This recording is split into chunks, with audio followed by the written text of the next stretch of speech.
नमस्कार। आज मेरे साथ हैं सुंदरलाल मुयाल जी। आप सेवानिवृत्त आईएएस हैं।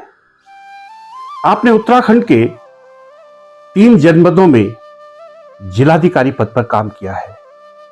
उत्तरकाशी, टिहरी, उधम सिंह नगर। आपने शासन में सचिव पद पर भी अपनी सेवाएं दी हैं। आपका मूल गांव अमकोटी यानी पौड़ी विकासखंड के अंतर्गत आता है। 33 साल की सरकारी सेवा के बाद आप अब राजनीतिक जीवन को जी रहे हैं। आपने भारतीय राष्ट्रीय कांग्रेस को अपना दल बनाया है। वर्तमान में आप पौड़ी विधानसभा में सक्रिय भूमिका में हैं। आइए ढेर सारे सवाल करते हैं, जिसमें कुछ सवाल आपके मन के होंगे और कुछ मेरे मन के। बात करते हैं सुंदरलाल मुयाल जी से। सुंदरलाल मुयाल जी, आपका अभिनंदन है, स्वागत है। बहुत बहुत धन्यवाद। आपने 33 साल प्रशासनिक सेवा को दिए और उसके बाद आप राजनीति की तरफ आ गए हैं, ऐसा क्यों? देखिए, मेरा मूल गांव अमकोटी है। वहाँ मैं अभी पिछले दिनों गया तो मेरे दादाजी वहाँ रहते थे। वहाँ के सभी लोगों ने बताया कि ये आपका पैतृक आवास है। दादाजी वहाँ रहते थे। वहाँ जगह की कमी होने के बाद फिर दादाजी सुमाड़ी में शिफ्ट हो गए। मेरा जन्म सुमाड़ी में हुआ, मेरी शिक्षा दीक्षा सुमाड़ी में हुई और मेरी इंटरमीडिएट तक जो शिक्षा है वो गवर्नमेंट इंटरमीडिएट कॉलेज श्रीनगर में हुई। उच्च शिक्षा की तब यहाँ कोई व्यवस्था नहीं थी, तो मैं देहरादून उच्च शिक्षा के लिए गया। वहाँ BA MA और लॉ करने के बाद मैं सिविल सर्विस में बैठा और सिविल सर्विस में उत्तीर्ण होने के बाद मैं प्रशासनिक सेवाओं में आया। मैंने 33 साल प्रशासनिक सेवा में ये अपनी सेवाएं दी हैं। उनमें से 4 साल तो मैं चमोली ज़िले में रहा, SDM के पद पर रहा। 4 साल उत्तरकाशी में मैं ADM के पद पर रहा और हरिद्वार, उधम सिंह नगर, देहरादून, इन तमाम जिलों में मेरी तैनाती रही। जिलाधिकारी के पद पर मैं उत्तरकाशी रहा, टिहरी रहा और उधम सिंह नगर रहा। लगभग 7 साल मैंने जिलाधिकारी के पद पर सेवा दी। मेरे मन में ये बहुत बड़ी एक टीस थी कि मैं जिस जन्मभूमि में, मातृभूमि में पैदा हुआ, शिक्षा ग्रहण की, पला बड़ा हुआ, वहाँ के लोगों की मैं कुछ सेवा नहीं कर सका। इसलिए सेवानिवृत्ति के बाद मैंने राजनीति में आने का फैसला लिया और कांग्रेस पार्टी ज्वाइन करने के बाद मैं समाज सेवा के क्षेत्र में अब काम कर रहा हूँ।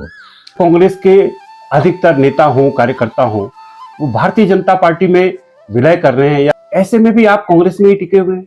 देखिए, हर एक व्यक्ति की अपनी अपनी विचारधाराएं होती हैं।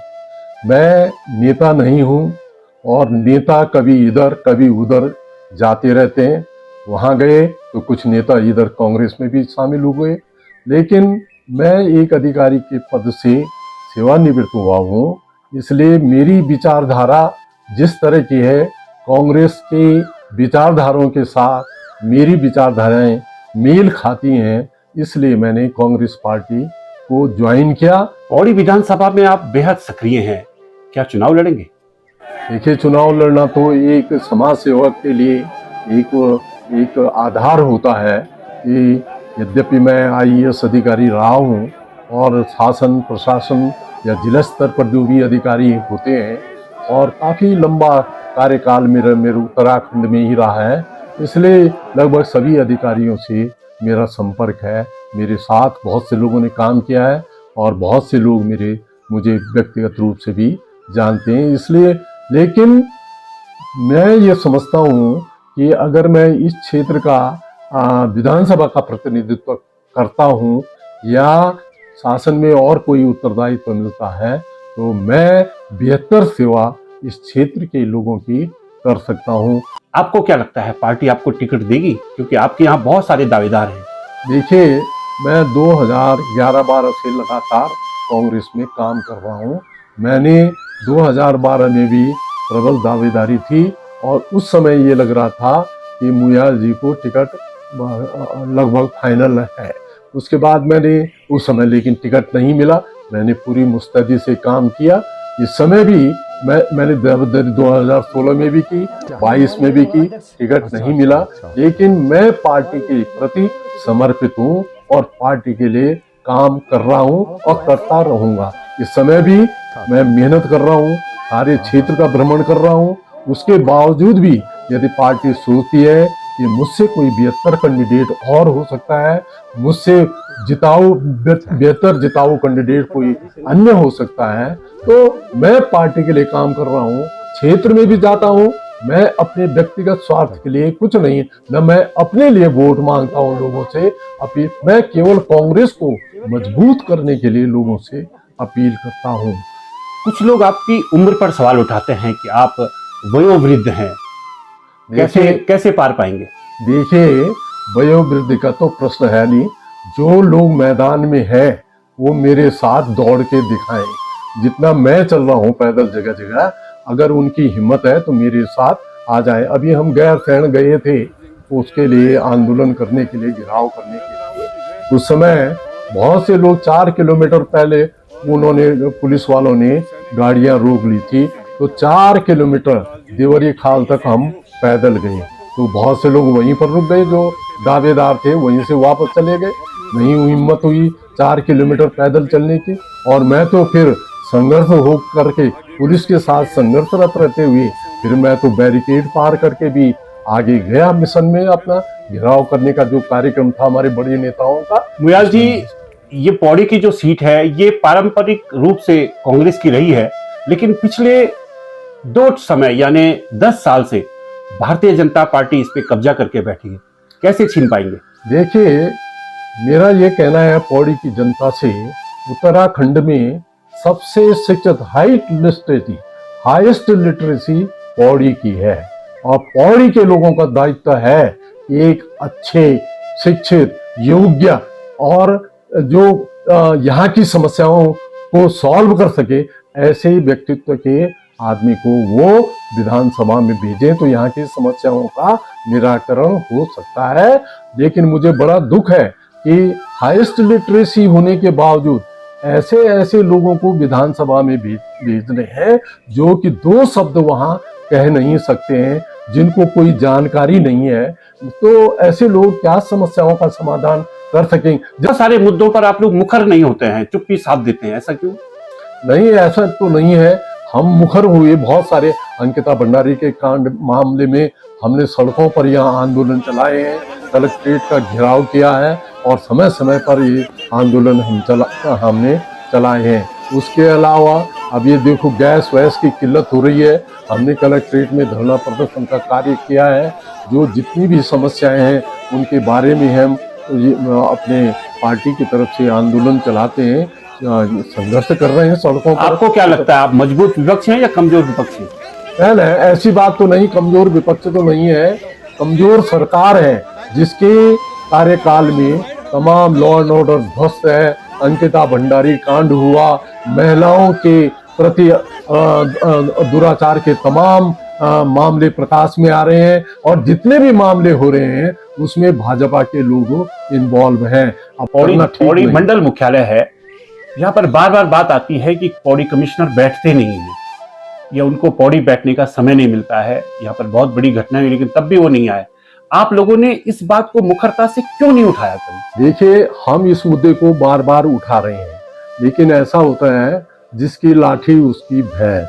क्यों कि वही अधिकारी वहाँ मुख्यमंत्री के सचिव भी बने हुए हैं, यहाँ कमिश्नर गढ़वाल है। क्या इतने अधिकारियों में मुख्यमंत्री जी को अलग से कमिश्नर गढ़वाल के लिए कोई अधिकारी नहीं मिल पा रहा है? लेकिन कुछ अधिकारियों को विशेष रूप से उनको लाभान्वित करने के लिए या तमाम और फैक्टर्स हैं उसमें उनको इन्वॉल्व करके 2 दायित्व दिखाई दिए गए हैं। वहां भी रहे और यहाँ भी रहे। तो जैसे ही देखिए सरकार बदलती है, हमारा पहला मुद्दा है पौड़ी का पिछली जो रौनक है पौड़ी की, वो हमने वापस लानी है। यहाँ कमिश्नर यहाँ बैठेंगे, उनके पास एक ही चार्ज रहेगा केवल कमिश्नर गढ़वाल का। वो कमिश्नर डीआईजी यहाँ आएंगे और जितने मंडलीय कार्यालय है वो सब यहाँ आएंगे। यहाँ की व्यवस्था सुदृढ़ होगी और पौड़ी का जो गौरव है पुराना, वो हम इसको वापस लाएंगे, उसको बनाएंगे। जब आप गांवों का भ्रमण करते हैं, लोग आपसे असंख्य समस्याओं का जिक्र करते हैं, क्या उसके बाद आप कभी जो पौड़ी विधायक है उनसे मिले उन समस्याओं के बारे में? देखिए, वो हमारे माननीय विधायक जी की छवि जनता में है, वो भी बहुत खराब है। लोग कहते हैं कि विधायक कभी यहाँ आए नहीं और ना सुनते हैं। ये भी लोगों का कहना है कि विधायक तो सोते ही रहते हैं। जब विधायक मुख्यमंत्री जी की बैठक में सोते पाए गए और जब विधायक ये कहते हैं कि अंग्रेज अगर कुछ और साल रहते तो इस देश का और कल्याण होता, तो ऐसी सोच के विधायकों से मिलने का कोई फायदा नहीं है। और ऐसे विधायक क्या समस्याओं का निराकरण कर सकते हैं? न उनमें क्षमता है लोगों की, न सोच है, न समझ है। 10 साल के सूखे को हरियाली में कैसे बदलेंगे? हाँ, 10 साल का सूखा तो है ही ये। जब 10 साल लगातार भाजपा की सरकार है तो सभी लोग परेशान हैं। कहीं महिलाओं पर अत्याचार हो रहे हैं, बेरोजगारों को रोजगार नहीं मिल रहे हैं, तमाम महंगाई बढ़ गई है और लॉ एंड ऑर्डर ध्वस्त हो रखा है। तो ये तो भयंकर सूखा महामारी है और इस महामारी को दूर करने के लिए एक वैक्सीन जरूर बनानी पड़ेगी। इस समय जनता के बीच जाएंगे, जनता का आशीर्वाद लेंगे। इस जनता ने वैसे मन बना लिया है इस समय इस सरकार को उखाड़ फेंकने की, इस सूखे को हरियाली में बदलने के लिए इस समय जनता ने मन बना लिया है। इसलिए आप निश्चिंत रहे, कांग्रेस की सरकार आ रही है। आने 2027 के चुनाव में भारी मतों से कांग्रेस जीतेगी, कांग्रेस की सरकार बनेगी और ये जो भयंकर 10 साल का सूखा है ये दूर होगा और चारों तरफ उत्तराखंड के में चारों तरफ हरियाली हरियाली दिखाई देगी। आपका बहुत बहुत धन्यवाद। आप हमारे साथ हमारे चैनल में जुड़े, आपने हमारे विभिन्न सवालों का जवाब दिया जो सीधे सीधे जनता से जुड़े थे। हम आपको केवल शुभकामनाएं दे सकते हैं कि पार्टी आपको टिकट दे और उसके बाद आप जनता की अदालत में जाएं। आपका बहुत बहुत धन्यवाद। बहुत बहुत धन्यवाद।